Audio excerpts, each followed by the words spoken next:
for it. It's going to spill out into the life that you live. This is what I was telling Shay the other day. That's right. The problem that me, you, and Shay have, the problem that all of us have, the problem that all of us have, there's a lot of issues we haven't dealt with. Stuff that we don't know nothing about. Okay, let me time out right there.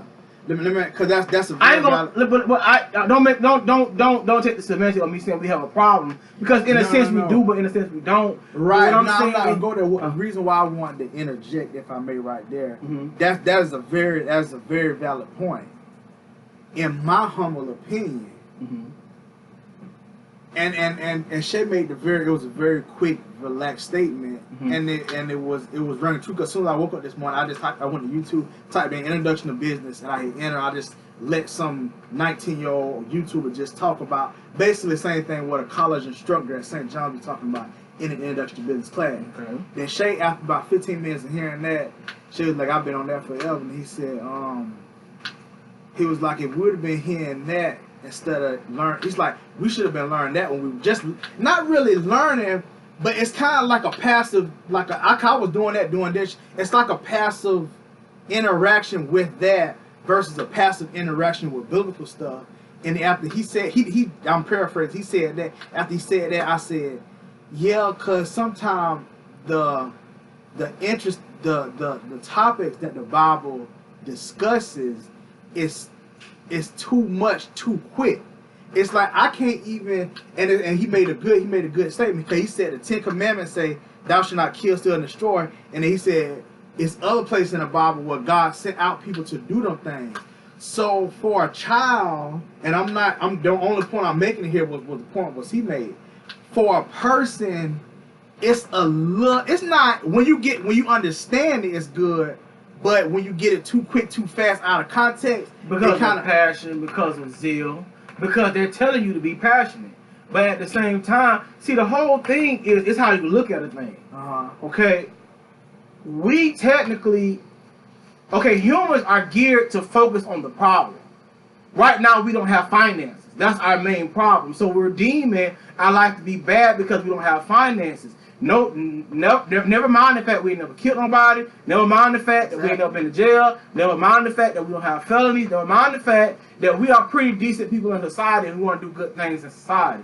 Never mind the fact of none of that. We just don't have money, and because we don't have money, we have a problem. That's why I say don't take me on the word problem. What I'm saying is the obstacle that we have to overcome, the opportunity that we've been given to gain finances, should not negate the fact that we have a solid biblical principle. There are people who have millions of billions of dollars, but they don't know what to do with them. They don't know to give them. They don't know to sow them. They don't have no. That's why you don't hear me going around. I don't go around telling people about the 10 ways to make. Because it ain't really all about that. If it was about, it is about that, and everything has to be compartmentalized. That's right. That's why it's good to be a good man. A good man knows how over here he's a father, over there he's a husband, over there he's a worker, over there. You see what I'm saying? And he don't put all of them together. That's right. He don't put all of them together. That's right. In a religious context, it is good that we had a strong spiritual,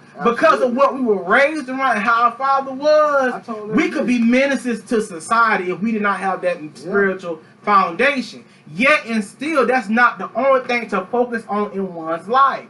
God says, as it is in the natural, so it is in the spirit, which lets you know that there's a purpose for the natural. There's a purpose for the body, the soul, and the spirit. And these three things must be equally ministered to in order to have a successful, fully functioning human being. Now, if I just negate the spirit and say, let's make some money, or if I just negate the soul, you be in a relationship with somebody, and let's just say make the money, or I just negate the natural and say, let's just go in the spirit, and let's just talk to the soul, you're going to go lacking. Because you go lacking, there could be a lot of implications to that. Okay, because it's a spiritual thing, a lot of implications are depressive. When we look at somebody who got a car and we don't have the car that they have or the money that they have, it could be depressive to know, but you got to understand, we're in a fight. The devil knows we know the information that the souls of man need for them to be saved. You know what I'm saying? The devil knows that. Not just the devil. And I don't want to say in that context, because I don't want you to think in your mind that there's a person that's calculating as so much as... Let me go right there off that point.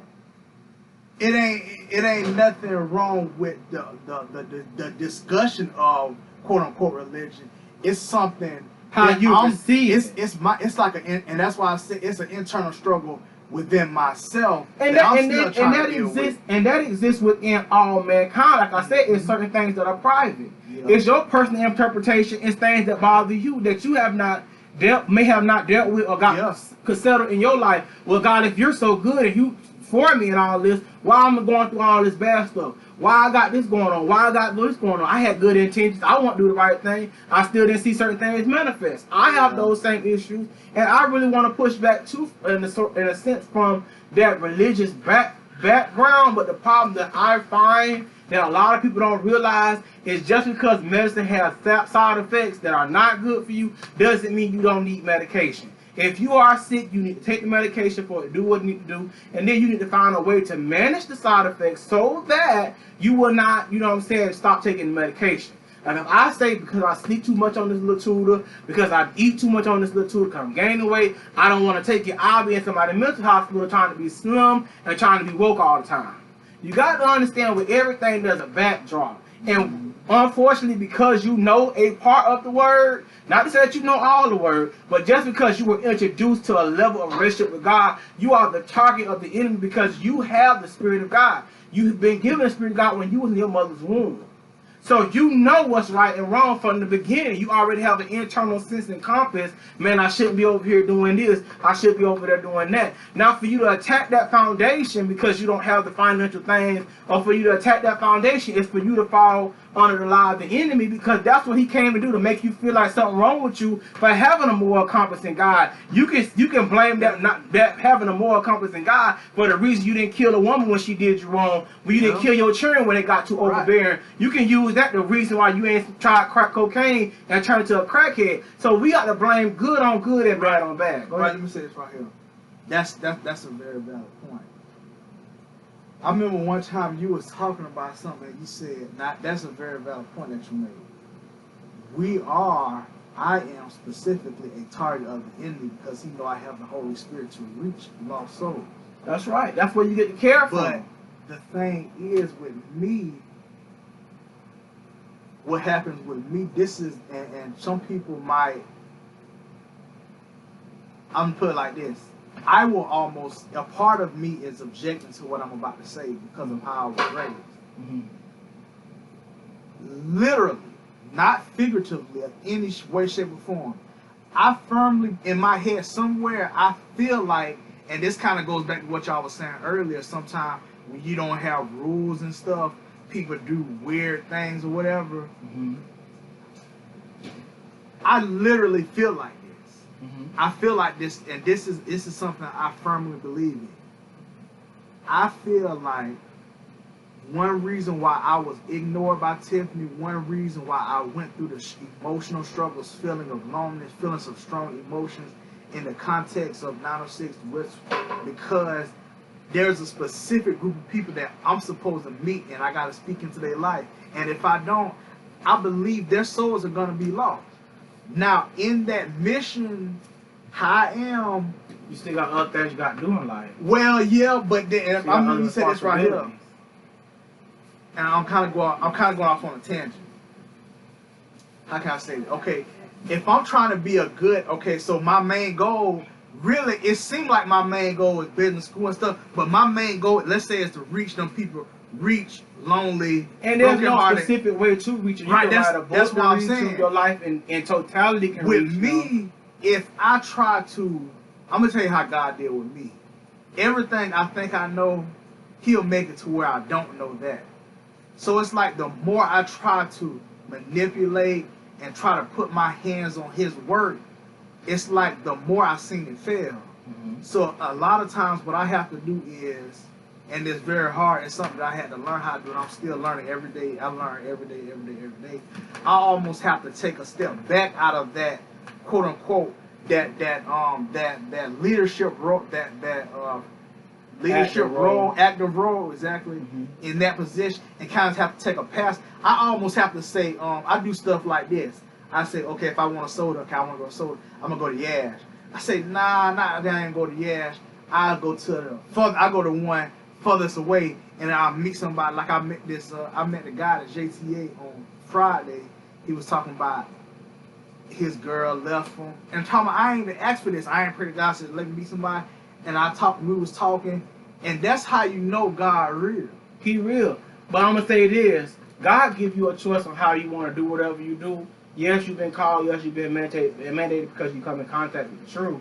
Yes, you have a certain responsibility, but God gonna let you do it however you see fit to do it. I just encourage people. This is how I encourage people: be yourself.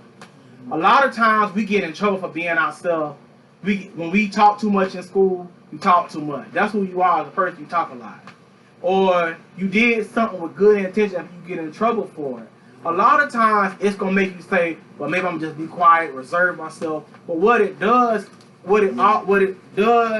that we don't realize, we've allowed ourselves to be defeated in how somebody else feels about what we're doing, and we've allowed ourselves to be defeated by what we feel about the situation. That's what I'm honing in on, because if I continue to look externally for the source of it, it's not really external. It's really me. It's not that somebody cursed me out that hurts me. It's how I feel about the idea of being cursed out. But in reality, what we're trying to do, see, this is the thing. What you gotta realize, if we were given what we was given spiritually, and we had a better family dynamic, where we was raised around stable, philosophical, theoretical people, we have a better situation. We was given good on top of the bad. I don't think anything's wrong with our situation. What I'm saying, we was given church on top of poverty. We was given church on top of an argumentative household person, violent tendencies. I don't think there's anything wrong with our plight right now. That's what I'm saying. I'm just saying this is because you made the statement. You said there's an internal internal with so and that's we have the two parts in us. And the only we have mom and we have dad, we have the church, and then we have the streets, we have the world. So because what I'm saying is we was given the good with the we also, just like we went to church and saw people speaking in tongues and praying, we was out there on the corner and saw them two women fighting, and she came out her shirt because it was drunk over there in the hole. So we was given both sides of the coin, and to me it didn't cause confusion as much as it, in our minds we identify with both of them, and they're fighting each other. They're fighting against one another. The Bible says that's typical with all people, and I do believe it is. But I do believe when you've been such passionate about spiritual things, it arises even more. Like if we was only in the world, if we was only like watching stuff like that, we'll have an internal struggle like we want to get a good life. But with the spiritual side of it being so pervasive, because we were really strongly, we was praying hours a day. See, that would let you know that we were seeking something deeper that we did not already feel we had when we really did have it. You see what I'm saying? And because of that, in a sense, and this is what I got from Wendy, there's an imbalance there. There's an imbalance there. And because maybe, I know for me, I have a lot of emotional problems. Beyond mental problems, I have a lot of my emotions go up and down, up and down. I'm constantly emotionally in a state of unrest. And because of that, when I do, the only rest I have is spiritual rest. When I read the Bible, when I'm around worship, when I'm talking to God, when I'm praying, when I'm worshiping, I get some rest in that moment. But then when I get back out of that place, I'm back into the war zone, and my emotions go up and down again. So what I have determined within myself, there's nothing wrong with religion, and there's nothing really wrong with my emotions. That's my plight. That's the way I got to learn how to manage my levels to where I can, I can't throw the baby out with the bathwater, and I can't say that because I don't have money. Or I can say that, and we all can make an excuse why we don't have a situation. But the reason we don't have it is because we have not pursued it to that magnitude. Because if we could have became anything to get money. We could have become dope dealers. We could have been what they call the guys that have the women, the pimps. We could have did a whole lot of stuff to get money if our mission was money. But we have a holistic approach in our mind, and we're trying to get to a certain place in our whole entire existence. And I don't think we'll get there if we negate one side or the other. I think we got to have the street, and we got to have God. but we got to balance them in such a way where it's no longer a fight. It's like we all sitting down at the table and we're conversing. Come, let us reason together. Okay, my mama would say for me to pray about what I got going on. My daddy would say for me to do my push-ups and for me to read the Bible. My daddy also would say, prepare yourself for what's coming. When he said go in the bathroom and throw them punches, he was saying prepare yourself for an attack that was going to come that you don't know nothing about, and you need to be physically capable and physically fit to deal with any circumstance that's going to come your way. You got to know when. So, okay, now I can't say, well, I should have fought him. Y'all should have fought him. That's extremist personality. And that's really what I found myself victim of, being extremely polarized on one side of the day. I'm gonna seek God. I'm gonna walk down the hallway in the hallway in the school and lay my hands on everybody, say name of Jesus, name of Jesus, name of Jesus, name of Jesus, name of Jesus. Or I'm gonna go in the hallway tomorrow. I'm just gonna chill with the girl. I'm just gonna chill with this and chill with that one. No, you can't do both. That's not how it's supposed to be. In order to find peace, you got to find your voice in the voice that you was given. We was given good and bad, but we got to find our own voice. What's our own voice? What's our own voice? And that own voice is being built. It's consistently being built. We're just 30. We acting like we 60 years old and we don't fail that life. We're young men. We still have the opportunity to make decisions. And because of our foundation, we're going to go further than other people who never would. I can't say we're going to be rich.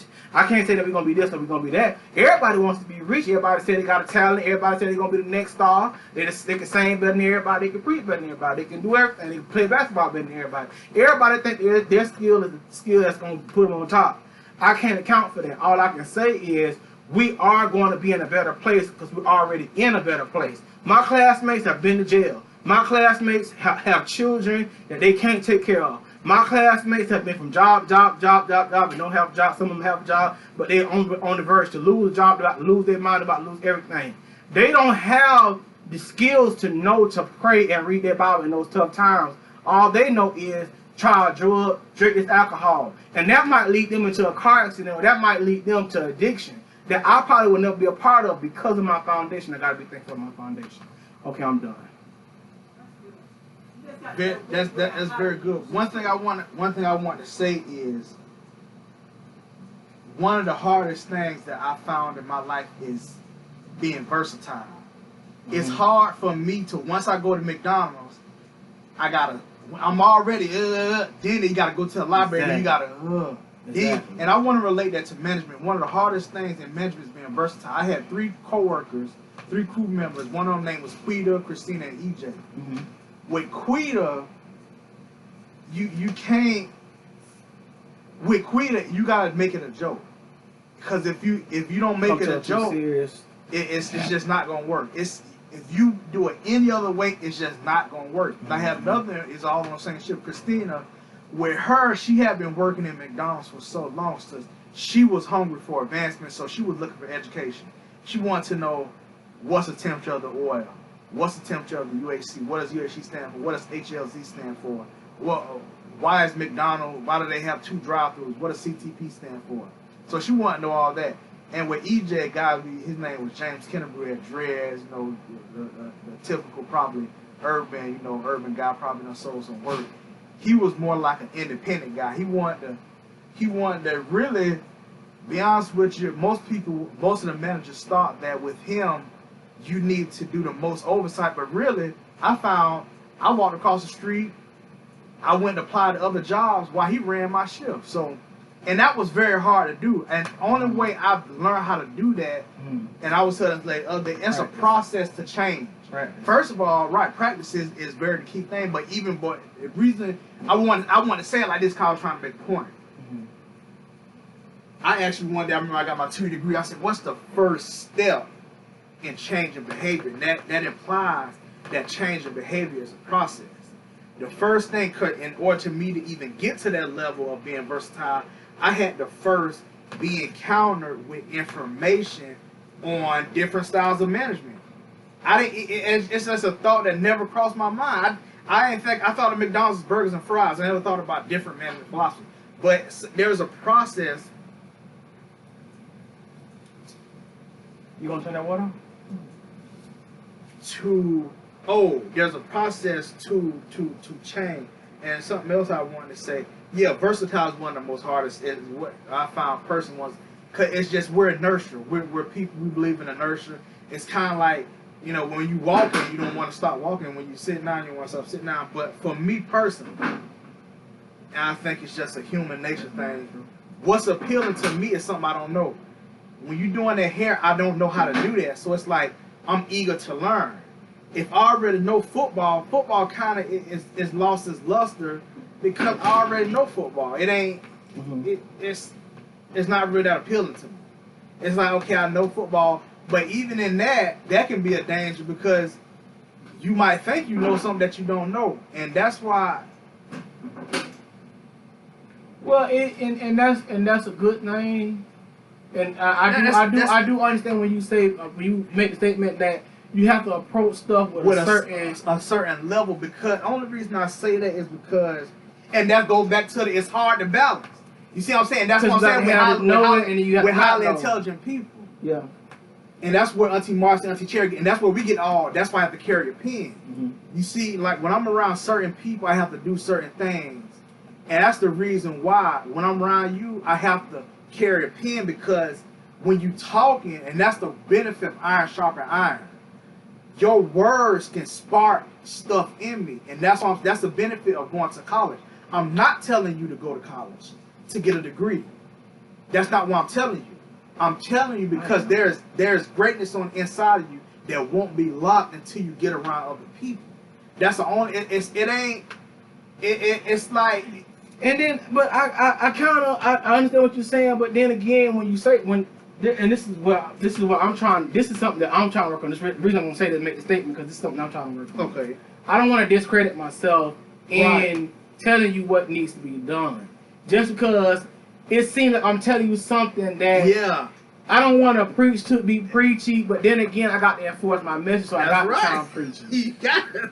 But at the same time, you know, one thing about me personally, I have a tendency to not want to rub people the wrong way. But in life, you're going to rub people the wrong way. Even when you're trying to be as nice as possible, as humble as possible, as respectful as possible, you go some way that rubs people the wrong way. Somebody the wrong way. So Christina, you might as well go ahead and say. Christina was like, one day I was talking to her and I was trying to be. I had heard somebody say, you know, when you working with people, you gotta be, you know, reserved. You gotta be like Miss Altman. But some people like, man, you don't hear me say what you gonna say, man. Just let's go, man. Exactly. It's gonna drive me crazy. So and that's why I went back to, you know, I digressed.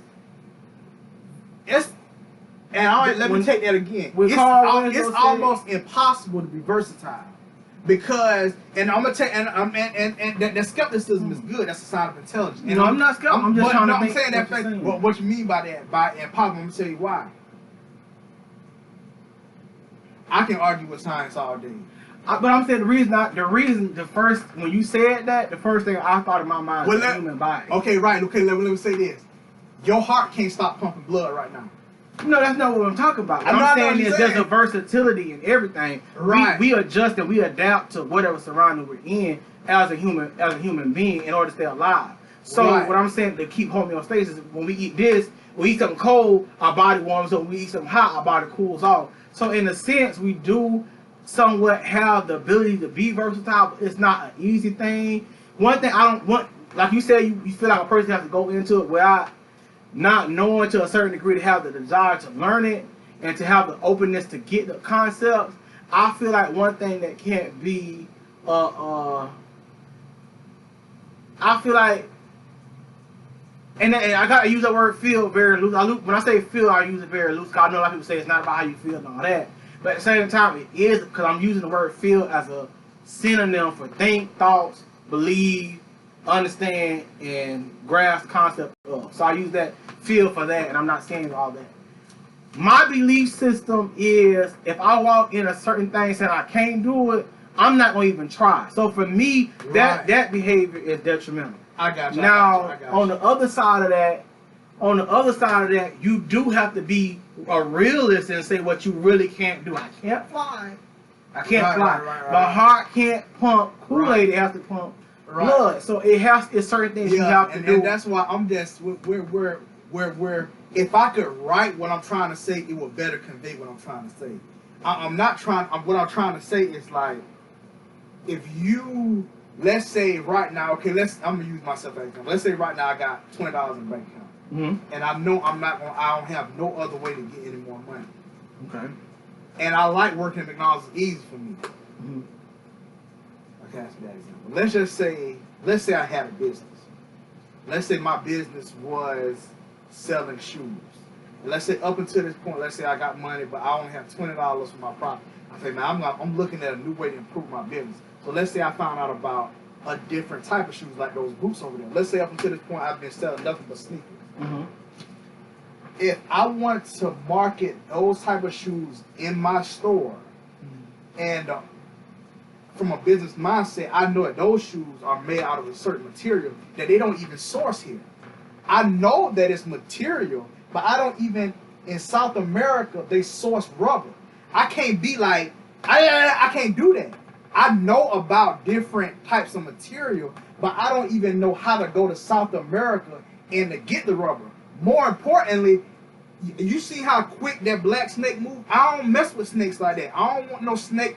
I don't even know how to deal with a snake. I'm a football player, but if I'm sleeping, I don't want no snake to crawl in my mouth, and they have done that. So, because of my human limitations, I'm not saying I'm dumb, but I'm saying, and that's why I say I gotta find the right word, but there are limitations on my ability. To be versatile. You know what I'm saying? So, if I want to sell those shoes, I'm gonna, when I talk to the supplier, be like, look, man, I don't know what y'all got going on in South America. I don't know nothing about no laws. I know how to speak Spanish. The air up there is thinner.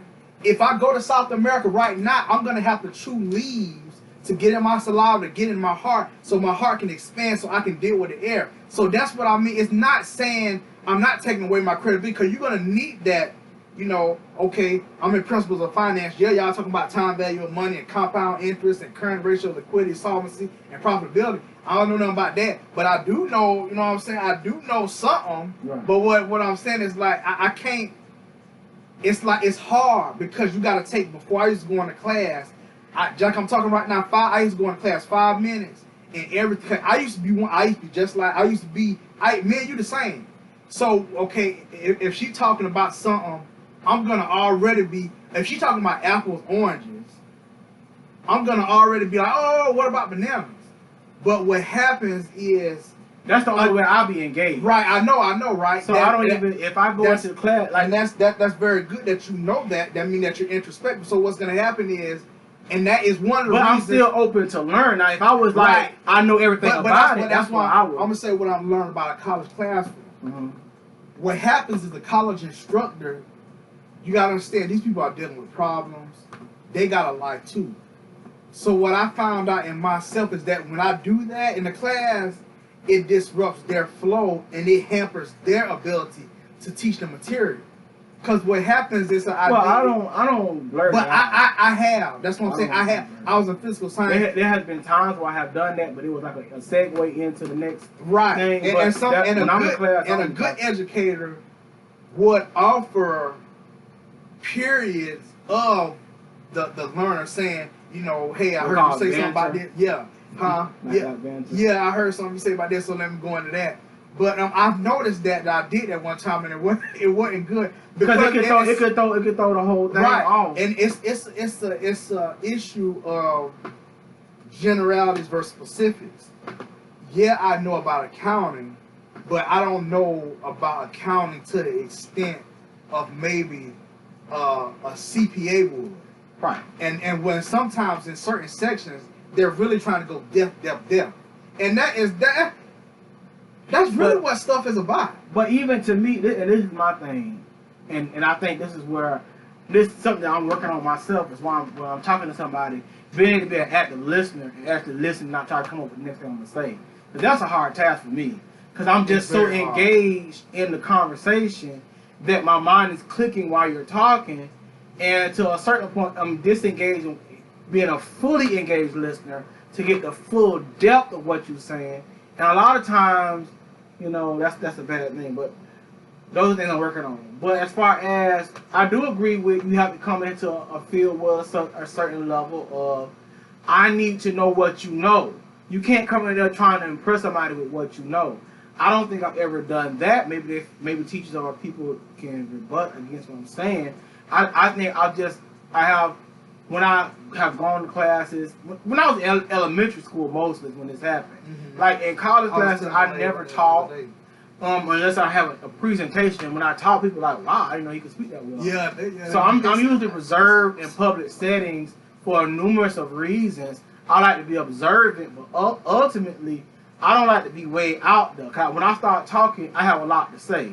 So I try to keep from saying anything. I feel like people are like, oh, here comes the smart ass, he knows everything. So I don't even want to be in there. I want to talk. Like I was in Master Impact, even though I could have preached Pastor Chad under the benches. Yeah. I didn't talk unless they asked me to speak. Then that's when I spoke. I tried out to, because all day when y'all talking, when they talking biblical stuff and having a Bible study, I could be like this all day. 2 cents, 4 cents, 6 cents all day, because I got so many different pathways in my brain with that. You know, but I choose not to. Even when they had at Abundant Harvest, they had Sunday school, and I try to keep myself quiet. Because I got plenty to say. Like, he be preaching, no, that's not it. Yes, that is. That's just like it's on this side, it's on that side, too. But we'll go real quiet, because this will throw the whole thing off. Yeah, I really don't approach stuff like that. What I do approach stuff with, when I do go to class, I like to have somewhat, like if I know, because if we go into 6 classes in a day, we go into math, science, reading, English, we go into all these different classes in one day. The first thing, when you were talking about, it's hard for us as humans to be versatile. I know that's to be fact, but then they almost taught us to be able to grapple with a lot of different things at one time, because that's what we're going to have to do in the workplace, and that's what we're going to have to do to be successful students in the collegiate level. Now, at the same time, you can't compromise who you are for versatility purposes. Absolutely. You can't compromise your belief system, what you want. You can't compromise that to please the curriculum. That's right. What you can do, that's right. What you can do is adopt it for the moment. Yeah. When you pass the test, keep it moving. What you have, you got a strong sense of self, and in psychology, from psychological studies, because I can just even see in patterns in your, and that's very good, because some people just, and I use the word impossible loosely. The reason why I say it's impossible, because unless you can spend 100 hours and go back to that specific moment in your childhood, certain things you just can't get. But you have a strong sense of self, and that's very important. And that's because I was alone when I was even though we was raised together, when y'all stopped playing sports and stuff, and I would come home, I was really afraid. Mm-hmm. I was like terrified. I thought a dead person would come out of the house. Yeah. I know Granny had died. I was kind of afraid, so I would be home. I don't know, mom. Do you remember when I would be home, I would leave all the doors open? I remember you talking about that. I would leave all the doors open in case a dead person would come and run outside. Yeah. I don't know why I thought that. That was my childhood memory. I spent a lot of time by myself, to myself. But that to go to that point, even though I don't know what Shay was doing, but I think everybody, and that's the reason why the Bible said God is a person, is his friend that sits close to the brother. Mm-hmm. I think a lot of humans experience loneliness to a certain degree. But I'm going to say, the thing, this is how I know salvation is real and it has implications. Nobody set me down and said, dead people are not coming to you. The lightning is okay. Nobody did that. When I became a follower of Jesus Christ, and I became a deep spiritual worship, when I was speaking in tongues and all that stuff, whether people believe it or not, they think it's bad or not, that's when those fears left me. I don't know how they left me. Over time, I would pray, I would talk to God about things, and I would get an answer that would be sufficient to calm me down. Mm-hmm. So I'm saying, and when I got those answers, I took them to be that was God. Now, whether it was God, whether it was myself, whether it was a deep part of me, my grandma talking to me, I don't know. Some people don't ever get there, because that's what you have is what allows people to make it in prison for 50 years. Right. And encourage yourself in the Lord. Some people can't even do that. And that's what I hinge my life on. Because I've had certain situations, not to go into them, but I had to be reserved and isolated to keep myself from being hurt. You know what I'm saying? And that's what I did. When I had to adopt a relationship with God and the Bible to keep me from, And But like you were saying, how you used to be alone. Even when I was playing sports, football and basketball, I conceptualized alone. So I'm going to give you 2 examples. In football, I don't know if you remember this guy, his name was Brandon, but he was Kendall India. He was Kendall India Harris. One day we was on the football field, and they was all talking about this girl, how she had a big butt. And they was like, oh, that's what their mama gave him. I said, oh, that's God gave him that. And it was a big beef like that. Everybody from the football team was like against me, but I still firmly said God gave them their body, not mama. Now I remember that was the time where I felt alone. And in basketball, I remember this guy, the guy who her name's Ron Teresa, something like that. He was the equipment manager, I think, for basketball one year, or taking stats or something. And we went to Baker County, and we went to Baker County for a Christmas tournament. And he was, which I think this is really weird, he was on the bus at the end of the night. He was telling each individual player what the opposite team's girls were saying about them, and he went down to every player on our team. Cause that day, for some reason, I don't know if because it was Christmas time, maybe I don't think everybody was there. I think it was like 8 or 9 people. He told everybody a good thing what a girl said about them, and didn't say nothing about me. See what I'm saying? So I can. And sometimes, and that was a point that George Meyer was making about loneliness. Sometimes you can be around a whole bunch of people and you can feel even more alone than when you by yourself. It's just, and I don't think loneliness is a good word. Because it's in your mind, and your mind is just you. So you can be around people outside and not really be open and vocal about what's going on inside. That's when you couldn't get a friend. That's what a friend is. Giving them what's on the inside or outside, and they have it, and it connects, get to a deeper level. There's agreement. There's a lot of secrets that are shared. But anyway, I understand what you're saying, but one thing that I could say, that's probably a lot of things. You have to go back through those things and realize why you felt what you felt when you did go through that with your relationship, because those things have to be addressed. That's what I was telling Shay about the problems that we have. Yes, when I mean problems, I mean I'm glad you responded. In the United States, every adult person is supposed to have a certain level of self-sufficiency. This is like a rule, an unspoken rule. Absolutely.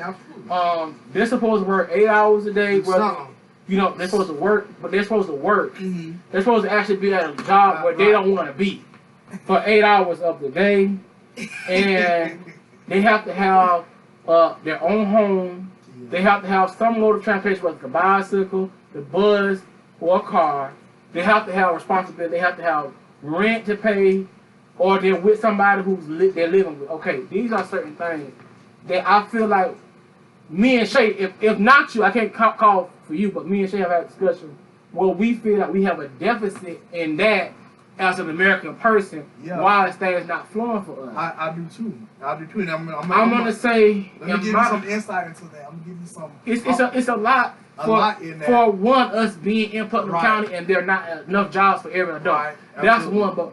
What I want to say is beyond that, I noticed that there's a psychological blockage that we have because there are things, and this is what I was telling mine. Maybe I said it flippantly, and maybe I said it real spiritually and spiritualized it, but in a commonsensical way. If you don't, when you go to a restaurant, if you don't pay your bill, if you don't pay your bill after you eat, and they make you stay there to work in the kitchen or do something to pay for that bill. Okay, well, it's some debts to this area, to each other in the family that we have not resolved, so we're trying to go to different places, but we end up landing back here. You know what I'm saying? Because there's some unspoken, unfinished business in a sense. And I'm not gonna say God says that. I'm saying the universe and the cosmos says that. Right. That's good. And I feel like I made the statement to Tupac. I said, Uncle Red is living in California. I said the only other way you can do to leave and never come back is the second thing, which I think Uncle Red did. When you see that the people that you have to make these contributions to, or you have to make these payments to, are not willing to get down and do the work with you, you can do something else called bury the hatchet. You have to bury all that. So I'm saying you can't leave and go to California and call on Tiru every weekend. You can't leave and still have that in your my mama home alone. Those thoughts can't be pervasive. You have to bury that. I don't have no mama. I don't have no brother. I don't know where I came from. I'm a nobody. I'm just doing my thing. Then you can go clear across the country, because he really wants to leave in a sense. But the fear and then the thoughts of my family's here, that's gonna pull you back, you know, to a certain extent. At least it has for me. Yeah. You know what I'm saying? Because I've gone to different places and I had those thoughts. You can't be calling no girlfriend way back here. The only reason Uncle Virgil went to Tallahassee, he was forced in that situation because he was going to either go to jail or get killed or kill somebody for a relationship. So he had to bury the hat. He don't go to no funeral. He didn't go to his own mama's funeral. So you have to let that stuff go. I remember when Tiffany and your mama was talking about that. I didn't know what they was talking about. That's what they were talking about. In order to live, you got to let that stuff go. You can't really, ain't no paying no respect. Ain't no coming to see nobody when they sick. Them people in the nursing home, the reason they family all scattered abroad, because they had to bury their mama. They buried their mama years ago. In their mind, so that they can live and have a family and have children and do their responsibility to their new family. I mean, that's a very valid point. So I feel like there's a mental block. That was something too far. That's right. There's a mental block with us because we have such a passion for our family. Like he really care about what you do. He really care about his brothers, and he would get rich and his brothers couldn't afford. That sense of attention that you want to say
Either you want to address them by very